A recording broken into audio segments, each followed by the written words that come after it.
ചില സമ്മാനങ്ങൾ. ഇതെല്ലാം നമുക്ക് ഏറ്റവും പ്രിയപ്പെട്ടവർക്ക് വേണ്ടിയാവുമ്പോഴാണ് അത് കൂടുതൽ മനോഹരമാകുന്നത്. ലിയോസ് ഗോൾഡ് ആൻഡ് ഡയമണ്ട്സിന്റെ പരിശുദ്ധമായ സ്വർണം പോലെ. Leo's gold and diamonds. Vadakkanchery UDF സ്ഥാനാർത്ഥി PN വൈശാഖിന്റെ തെരഞ്ഞെടുപ്പ് പര്യടനം നടന്നു. മണ്ഡലത്തിലെ വിവിധ വാർഡുകളിലൂടെയും പ്രധാന കവലകളിലൂടെയും കടന്നുപോയ സ്ഥാനാർത്ഥി പര്യടനത്തിന് വോട്ടർമാരുടെ ഭാഗത്തുനിന്ന് വലിയ പിന്തുണയാണ് ലഭിച്ചത്. വടക്കാഞ്ചേരിയുടെ വികസന സ്വപ്നങ്ങൾക്ക് കരുത്തേകാൻ UDF സ്ഥാനാർത്ഥി PN വൈശാഖ് മണ്ഡലത്തിന്റെ വിവിധ ഭാഗങ്ങളിൽ പര്യടനം നടത്തി.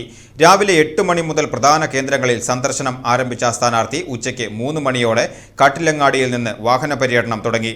Charalparambu, Kumbalangad, Vadakkanchery ground, railway station തുടങ്ങിയ 30ഓളം കേന്ദ്രങ്ങളിലൂടെ പര്യടനം കടന്നുപോയി. ഓരോ സ്വീകരണ കേന്ദ്രങ്ങളിലും സ്ത്രീകളും കുട്ടികളുമടക്കം 100 കണക്കിന് ആളുകളാണ് സ്ഥാനാർത്ഥിയെ വരവേൽക്കാൻ എത്തിയത്. ഉത്രാളിക്കാവ് പരിസരം, അകമല, മുള്ളൂർക്കര പള്ളി തുടങ്ങിയ പ്രധാന പോയിന്റുകളിലെല്ലാം ആവേശോജ്വലമായ സ്വീകരണമാണ് വൈശാഖിന് ലഭിച്ചത്. രാത്രി 9 മണിയോടെ ഈഞ്ചിലോടി പിന്നിട്ട് പര്യടനം ഓട്ടുപാറയിൽ സമാപിച്ചു. വിജയപ്രതീക്ഷ ഇരട്ടിയാക്കുന്ന സ്വീകരണമാണ് മണ്ഡലത്തിലുടനീളം ലഭിച്ചതെന്ന് സ്ഥാനാർത്ഥി പ്രതികരിച്ചു.